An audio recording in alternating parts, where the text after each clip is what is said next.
pipino ning una na kong gitanom ani mga idol, lahi po tong tuwa dito. So namutot na gud siya. No, nara mga idol o purya buyag ani idol, gitagaan na ta og mga grasya-grasyas Ginoo ani mga idol, hinahinay na tagatag ani idol kay no. Na sa usa ka punuan, mingon kang ang putot niya naakabuok dili la ingon 5 ang naa usa ka punuan. Kuha na siya nang ato pug kuhaan ni siya og mga layang dahon nga nang mahapit na malaya ba nang moaksog gilok kay kani siya gasuyop gyapon ni siya og vitamins. So kilala na siya putlan mga idol. So kato shout out is mga farmers nga ako mga followers nga mahilig pug tanom.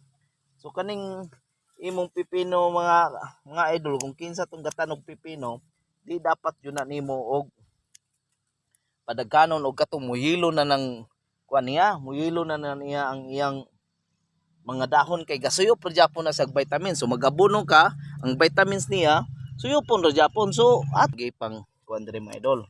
So kani muni mga yilo mga idol akong gipamutol kay tanom ra gyapon nila, inom ra gyapon sa vitamins, mga vitamin C. So, kilala na siya og kwaon.